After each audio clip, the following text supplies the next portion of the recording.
सो hi everyone, मैं hope करता हूँ यार कि आप सबकी महाराष्ट्र सीईटी 2025 की तैयारी बहुत अच्छे से चल रही होगी। तो यार महाराष्ट्र सीईटी 2025 एमसीए को लेकर बहुत सारे बच्चों को एक डाउट आ रहा था कि भैया इसमें नेगेटिव मार्किंग है या नहीं है। तो मैं आप सबको ये क्लियर करना चाहता हूँ कि भैया महाराष्ट्र सीईटी 2025 के अंदर कोई भी नेगेटिव मार्किंग नहीं है।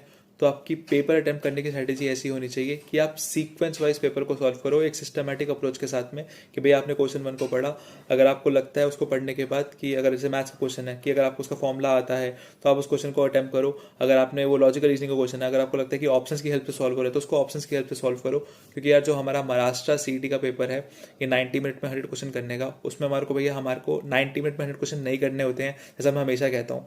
इसमें आपको भैया अपने फेवरेबल क्वेश्चंस करने होते हैं कि भैया 90 में से जो 60-70 क्वेश्चन जो मेरे फेवरेबल हैं, क्योंकि कुछ क्वेश्चन जानबूझ के टफ बनाए जाते हैं ताकि बच्चों का टाइम वेस्ट हो सके, ताकि वो कंपटीशन को कट कर सकें।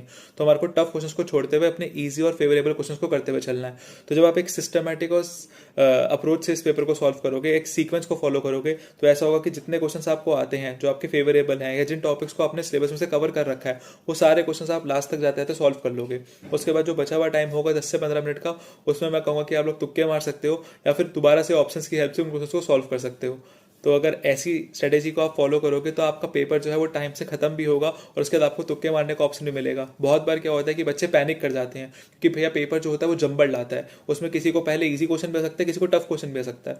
तो हो सकता है एक बच्चा जिसके पास पहले टॉप 5 क्वेश्चन ही टफ आ गए, ये नहीं हुआ वो नहीं हुआ, तो वो डिमोटिवेट हो जाएगा 6 क्वेश्चन तक आते आते। पर हमारे को ऐसा बिल्कुल नहीं करना है, क्योंकि भैया पेपर जो है वो एक मिक्स पैटर्न पे रहेगा कि भैया कुछ टफ है तो कुछ ईजी भी है। तो हमारे को वेट करना है उन ईजी क्वेश्चन का भी। और हो सकता है किसी एक बच्चे को स्टार्टिंग के 10 क्वेश्चन बिल्कुल इजी वाले आ जाएं, तो शायद उसने प्रीवियस ईयर में देख रखे हो या पहले से सॉल्व कर रखे हो, तो उसका एक कॉन्फिडेंस बूस्ट हो जाएगा।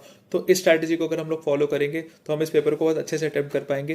बाकी आप लोग मेरी मास्टर क्लासेस को चेकआउट कर सकते हैं जो मैं लास्ट 3 साल से ले रहा हूँ। हर पेपर से पहले लास्ट एक वीक में मैं वो लेता हूँ, तो उससे बच्चों का बहुत ज़्यादा मोरल बूस्ट होता है। अगर आपको इस बार भी वो क्लासेस चाहिए तो आप कमेंट करके बता सकते हो मुझे, तो हम इस बार भी 3 से 4 क्लासेस को रख सकते हैं पेपर से पहले।